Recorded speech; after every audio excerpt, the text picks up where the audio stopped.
Welcome to the Mayo Clinic Ophthalmology Podcast, brought to you by Mayo Clinic.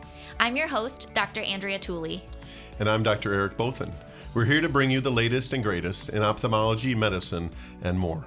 Welcome to today's ophthalmology podcast here at the Mayo Clinic. We have a special guest, Brian Sheehan. He is a friend, a fellow Lion, past international president of Lions Club International, and the chairman of the foundation. And we're going to talk about being involved in your local organizations, including potentially Lions clubs. Brian Sheehan is a fellow Minnesotan from the town of Bird Island and is the founder and CEO of Rural Computer Consultants, a software development company. Over many decades, he's served in countless ways and held offices in the Bird Island Lions Club and Lions 5M District. He was elected and served as international president of Lions Club International from 2022 to 2023 and served as chairperson for Lion Club International Foundation from 2023 to 2024. Dr. Lion Sheehan has received numerous awards. On the business side, he was Business Person of the Year in Minnesota at one point, gave that honor, and has served and been given awards through Lions Club, both his local club, many regional and district recognitions, numerous international president certificates of appreciation and leadership awards, and including the Ambassador of Goodwill Award, the highest honor the association bestows on its members. In addition to being all of these service awards and activities, past President Sheehan is an active participant in his community. He and his wife Lori, who is also a Lion and Progressive Marvin Jones Fellow, have two sons and a daughter, and they've even had a little hobby farm, which we might speak to.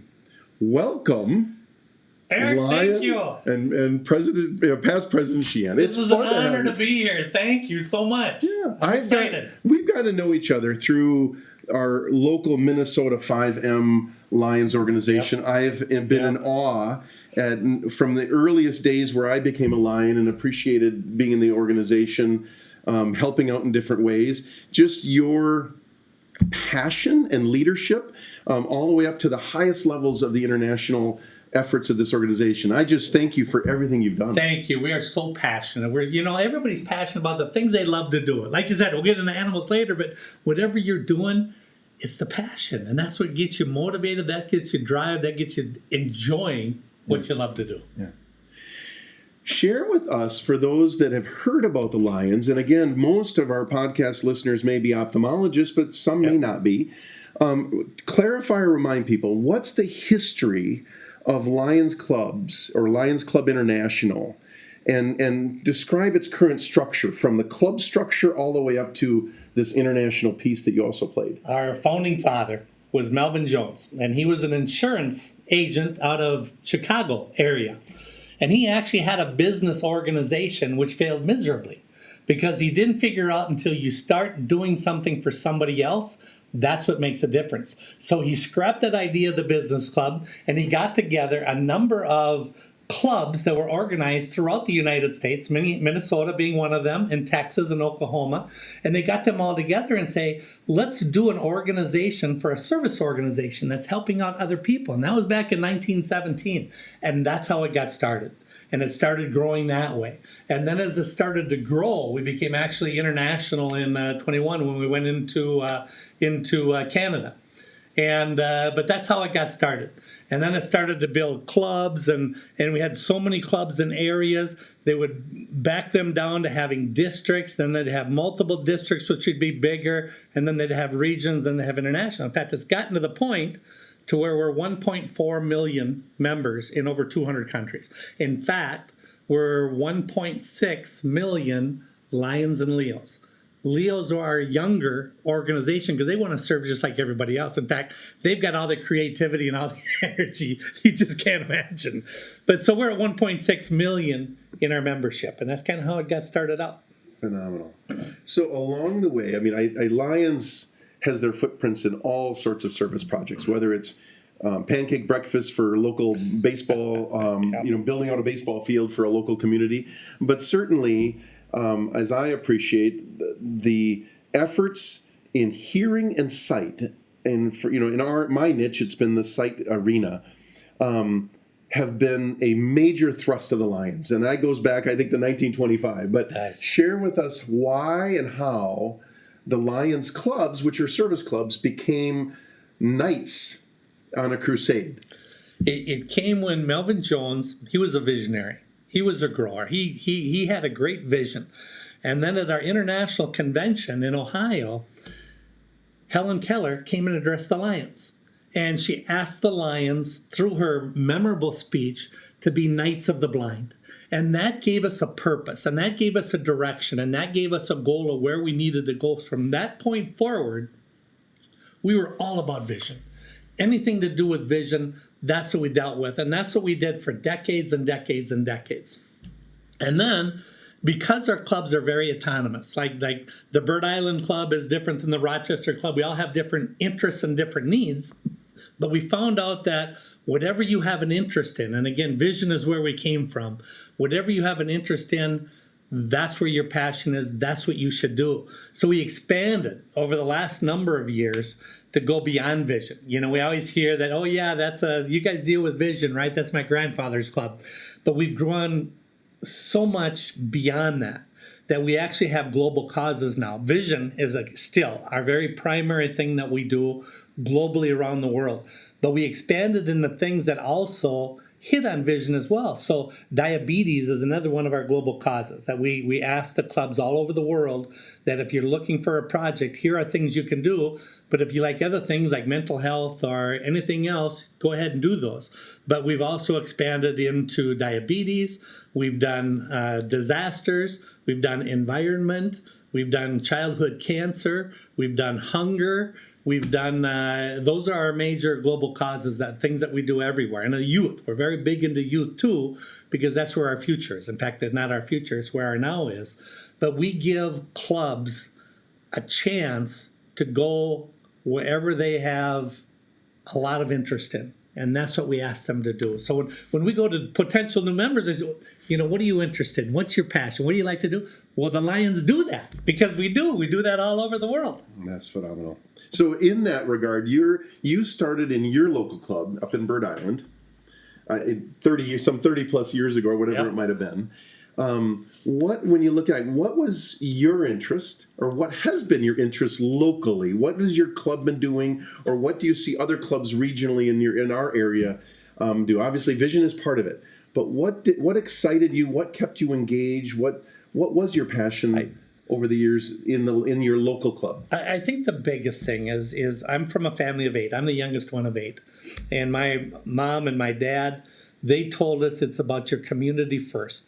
And whatever skills you have, you don't keep them, you share them with other people. And so I think that was the biggest thing for me. And even though Bird Island, it's only 956 people, you have to understand. It's a very small community, but my dad instilled in us, it's about your community. And everything relies on your community. It's about serving your community first, nobody else. He was very big into, I don't care if you could buy the TV at Computerland down the road or somewhere else, you buy it locally. You support the local people because that's going to be your lifeblood. And I think that was the biggest thing for me. I actually I became a Lions member in 91. I was a little bit older. And my dad was actually a charter member of the Bird Island Lions Club in 1964. But he let us do the things we needed to do. But I looked into just another way of helping the community out. I was part of the CNC. I did a lot of things with the church groups. And it was just another venue that I could be local to help our people out. But then it had a big bonus because I didn't realize until I got out there a little bit, oh my God, I thought my dad created this in Bird Island. I thought he was the founder. And so I started seeing that, oh my goodness, we do things in our entire district, in our county. And we have so many clubs in our county. Oh my goodness, we got it in all of Minnesota. And we have it all across the United, and we're in over 200 countries. It just was a way that it automatically gave credibility to the things that we do and the things we can do and the potential that we can do. We can do things individually, one-on-one in a small community, but when automatically you're a part of a global organization and you see the difference and the impact it makes, I think that's the biggest thing. I like to see differences. I like to make an impact. Yeah. We all want to leave our mark on society, and I got to tell you, there's no better way to leave a mark on society than belonging to any one of the service organizations. But the Lions has literally has changed my life. Phenomenal. I think we'll probably, knowing my interest in talking about this subject with you, I think we're going to do this in 2 episodes. And you have some stories from the Lions International leadership piece that we're going to come back on in the second episode.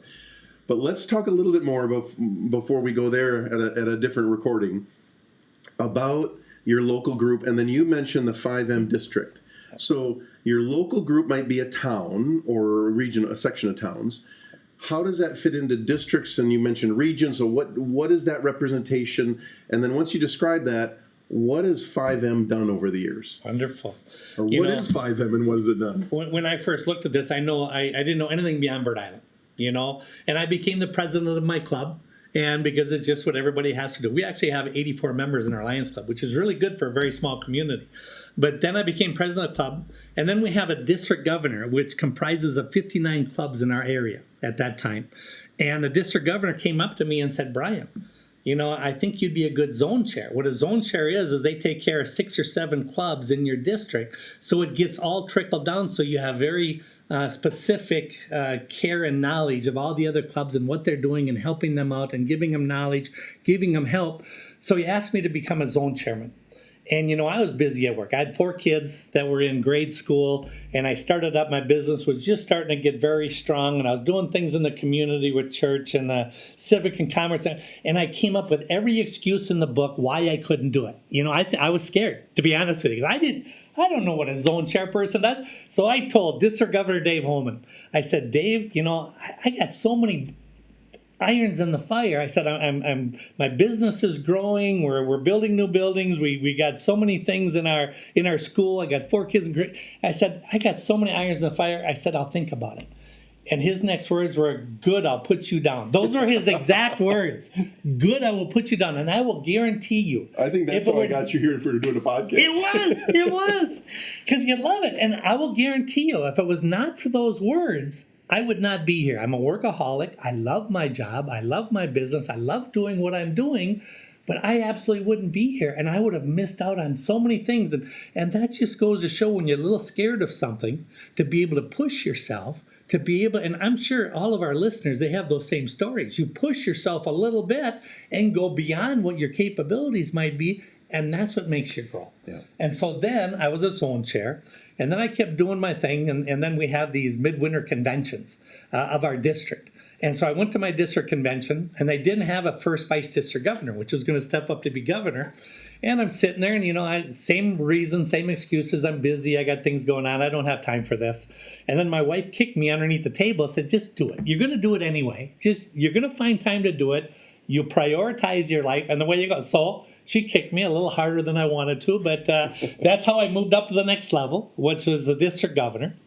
And so I was district governor, and I had a glorious time. That's, you go and you visit all the 57, 58 clubs, and you meet the new members, and your family just continues to grow. And how big of a footprint is that? That is, in our area, it's 5M4. We have 12 districts in our multiple district. The multiple district consists of all of Minnesota, all of Manitoba, and Northwest Ontario. So that's our big area. It's the second largest multiple in all of North America. So It's a lot of area.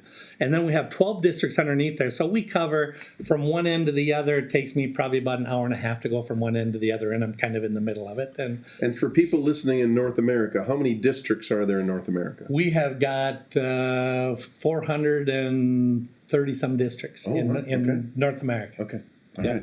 So when you look back over the years, and you obviously have shared already your passion for what this organization's meant to you, and the ideas and fueling you can do, because what you care about, you can serve. Yep. In what ways then has this district, and with your involvement, your leadership, left a mark, or been part of an ongoing mark? Because I know it to be a journey of many, many steps and not just a finish line. So share with us the highlights that you look back on over your many years of service within 5M or within your local club. What are the biggest highlights that you remember or can look back on and smile? Once I got outside of my district were a lot like Bird Island. We're in a very small area, huge agricultural area. And we were all pretty much the same, and we all did the things. We did our pancake feeds, and we did things for our community, and we did Habitat for Humanity, and we did all the things we needed to within our communities. And then they had asked me to be a district governor, and then I'm part of the multiple area, all of Minnesota, Manitoba, Northwest Ontario. And that's when I first got introduced to the wonderful things that our multiple does, like the Lions Eye Bank of Minnesota, the Minnesota Lions Foundation, and the Minnesota Lions Hearing Foundation, and the diabetes and the childhood care and everything else. It just opened up my eyes to, oh my goodness, look at what we are doing, not only in our communities, but around this area. And you looked at it, the scope just became magnified at all of the different things that people are doing for their communities and the things that they're doing, and especially when it comes to vision care and collecting eyeglasses and recertifying those. And then we take them along on mission trips down to Guatemala and other areas around the world and helping out people you never ever thought that you would help out, or helping people you never ever thought would be beyond anything from Rhode Island. How many people don't get out of our own little areas sometimes? I've been very blessed, and it's just I've had an unbelievable life with Lions. I will say that you bring up glasses. I also want to talk about the eye bank. You can come back on that. But as you just mentioned, glasses. I've served internationally in many locations and brought in Lions eye boxes of glasses multiple occasions, and it is, you appreciate the drop boxes of how people can donate and recycle, but behind the scenes, between what I know gets put in a drop box, dusty, broken, twisted, scratched, to the product that I get I have received, and I know many others receive, when you request through the Lions a box of glasses, you say, what kind of refractions do you want? What kind of numbers do you want? They are cleaned, they're tuned up, they are labeled. And then when you're in a location and you measure glasses for people that wouldn't have access, and you're able to hand them to them, and they can read, whether it's a newspaper or their Bible or whatever it might be, or they can see across and see their grandchild. It's been remarkable to me to be the recipient of the joy received when behind the scenes the Lions are packaging these up and preparing them. Isn't that the coolest? It's just, you never forget it. You never forget that vision and the look that somebody has when they all of a sudden have clear vision, because they have no idea they have bad vision. So please, in whatever the recycling opportunities people have, one plug is please use them for your, don't keep 8 old glasses in your cabinet at home. You mentioned the eye bank. As a provider here in Minnesota for the bulk of my career, children and adults, I'm well aware of the phenomenal resources there's, whether in academia or private practice, regionally, but also across the country, that our eye bank provides and others provide. But highlight the Minnesota Lions Eye Bank. How would you describe that to someone who doesn't realize what that organization is about? And I didn't realize it at the time of how prestigious that the Minnesota Lions Eye Bank is, and how much work that we do, until I started getting more on an international level. I became an international director in 2010, and I started traveling extensively across the states, and I'd visit other eye banks, I'd visit other eye hospitals, I'd visit so many other things. I say I'm from Minnesota, and they say everybody knew it. Everybody knew about it. They knew about the wonderful things that were being done there, the wonderful things in research, all the great things that they did. It just made me feel very proud to know what I am. And now, whenever we get visitors coming in here from all over the world, that's one of the first places we'll take them. It's a big showcase for us. But they've been around since like 1960 or something. They've been around for a very, very long time and do absolutely wonderful things and continue to do great things there. That'd be maybe a podcast for its own someday if I could have one of their staff come down and highlight.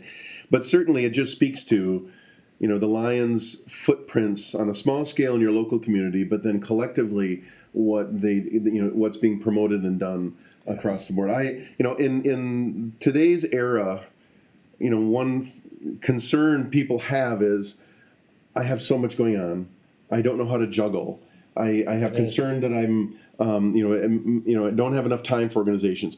And your wife kicking you was a pretty strong message. She knew me because she knew you, but she also knew the importance of what this means for your family, even though she knows she's going to get less of you. Yes. So what do you tell your kids and or the young lions in out there, the Leos, on why to serve, why to put your name in the hat, why to show up. What's your plug? Well, our generation has, we're part of a 4-generation Lions family. My father was a charter member. I inducted my mom at 101, which was just absolutely great. I'll tell you that story in a moment. But then my wife, Lori, her grandfather and father were Lions. All of our children are Lions because we treat them the same way, that it's respectful to be able to help your community out, help other people more than anything else. And especially now, it's so hard to get the younger generation involved because we're all so busy. Times have literally changed. It's not the same from 5 years ago, 10 years ago, 30 years ago. And you have to be able to know where are your priorities and how do you juggle your priorities. I had to juggle, it's a difficult task between my business and my kids and my faith and Lions. And you take and you will juggle them and you do where your highest priority is, and you'll spend time on that and still giving time to the other things you're very passionate about. And I know you and I are probably a lot alike. You can't say no. You can never say no to things because it's always such a great thing that you continue to do. But you just have to find out where will you better your life. Mm-hmm. I cannot tell you how gracious I am in knowing the opportunities that I've had to be able to do by being part of this organization. To be honest with you, and I'm an introvert. I honestly, in building my company, which I know it's hard to believe. Your definition of that may not be. I'm a programmer by trade. I'm in computer science. And I would rather spend my time in my hotel room programming for 3 days and go down and talk to customers and stuff and try to get new customers.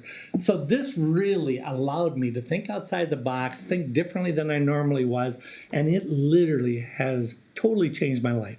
And I know Lions everywhere in the world, when we go places, they could be doing 50 or 60 other things. But they're there at these events because it's what they are getting out of it, the benefits they are getting out of it, and it's how it's making them feel in being able to help somebody else. And our kids nowadays, too, they want to help more than anything else. I hear all these comments that, they don't have the time and it's what's in it for me or anything else. They have more passion than anybody else I have ever seen. Whenever we do a Leo event, which is our younger Lions, they go full board. It's exciting, it's energy. Lori and I have not been at home for the last 3 Christmases because we were overseas. The first one, we went to Calcutta, India, and the Leos did an event there. And they gave 5,000 meals away into the slums of Calcutta. And I'm telling you, it's one of the best Christmases I ever had. We weren't there for the grandchildren, the kids, but they knew. They knew how important this was and the difference that we're making in society. And it's just one of the best times ever. And that's because of whatever age group you are, it's a passion. We're busy, but you're going to find a way to be able to fit the things in order to keep doing what you want to be able to do. Yeah. When you think of today's society being very much, internet-driven, phone-driven, families sit around like, why aren't we talking? Everyone's looking at their phone. Yeah. Or you walk through an airport and everyone's on their phone. But, one of the things that a Lions organization allows, a club engagement allows, is that connectivity, to have human touch and conversation and relationship.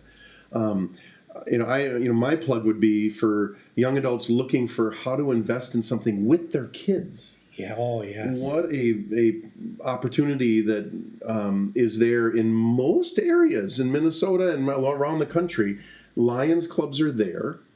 And I think you'd probably admit, if you're tentative of showing up by yourself, which you still should do, yep, or could do, but even go with a couple couples and say, let's go out to dinner and let's go to this Lions Club and just check out what's happening. Yep. It's certainly, I know there's opportunity and interest for new members all the time. There's no better way to be able to increase your family, and not immediate family, but my family now is so huge. I cannot tell you.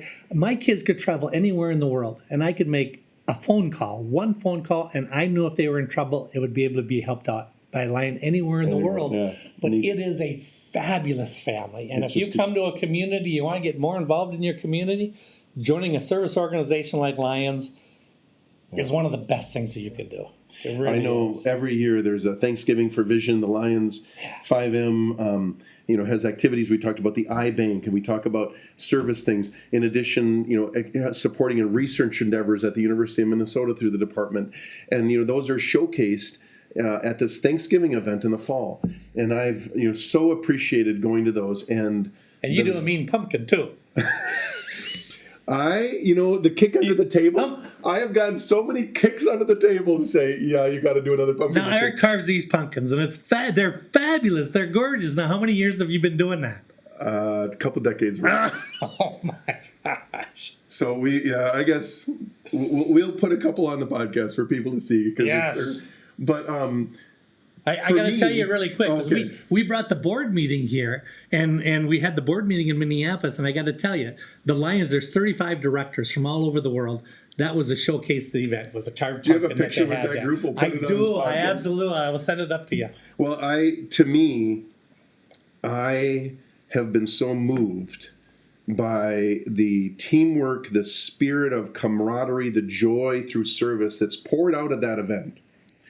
And knowing how many people behind the scenes are laboring in their communities with passion and joy. For me, carving a pumpkin to celebrate, and I try to bring in the Lions logo with different themes, whether it's a fall theme, whether it's an eye that has a corn. I try to change the logo every year, but to me, that art of or that journey of artwork has been one that has been a little symbol to say thank you for your service. Here's a night of service I'm giving you. And then it gets auctioned off with enthusiasm to support all of the programs. And but I do it because it's a small token of appreciation for what the Lions do, club after club after club. In opportunities of what people can do here at home, it's a really important thing to be an organ donor. And understanding the value of giving sight to someone for eye donation and the research behind eye diseases, the donation. Few comments for people, whether ophthalmologists or their family members or others, about donating their eyes. Thank you, Eric. That is such an important piece. We in Minnesota started up the donation of eyes, and we'd have Lions go and grab the cataracts and bringing them to the university.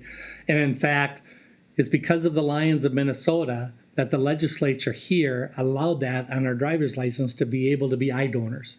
And what a difference that can make in somebody's life. And Lori and I have been all over the world where they do not have the donations like we have here, and they really struggle to be able to find the resources to be able to give them the things they need to. So just being an eye donor alone is a big deal. In fact, my daughter went to get her license, and she said, "What's this eye donor thing?" I said, "Yes, you're going to do that." And she goes, "What does that mean?" "Well, they're going to take your eyes and give them to some of your needs, and you're done." And she just looked at me and said, "No, not now. They're not going to take them now. They're going to take them when you're gone." But it's very important for people that can be able to do that and make a difference in somebody else's life again. So lastly then, how would someone right now listening to this podcast say, what's in my area? What's my club? What would be a contact? What would be the first step? The first step is you can go to lionsclubs.org, and there's a club locator there that can tell. And you can Google anything, any club, anywhere in the areas. And the point is, you want to belong to a club that fits you as well. Mm-hmm. So you do a little bit of research. If you got a couple of clubs in your areas, go visit a couple of them. And that makes a big difference. And if you still aren't happy with it, start up a branch club or start up another club with your peers and people that have like interests. I just chartered a club in Chicago that was diabetic nurses pulling together. So if you have a group of people that love to do something, start up a Lions Club. As a plug for the ophthalmologists listening, for me, it's been a rich blessing to step into some of these clubs and for them to appreciate you're an ophthalmologist. Like you're who we're supporting. They love hearing the message. Just go and give a thank you to your local Lions Club once and be introduced to them. It's certainly palpable how much they enjoy the feedback of what's happening in eye care because they're trying to support eye care. Absolutely. Brian, sitting down with you is always a joy. Whether it's a cup of coffee at a Thanksgiving for Vision or here in this podcast, thank you for coming. And thank you for inviting me. We're going to do another podcast shortly on your international endeavors, but I thank you for this one. Thank you, Eric. I appreciate it so much. Greatly appreciate it. You bet. You can find all episodes of the Mayo Clinic Ophthalmology Podcast on our website. Thank you for listening, and we definitely look forward to sharing more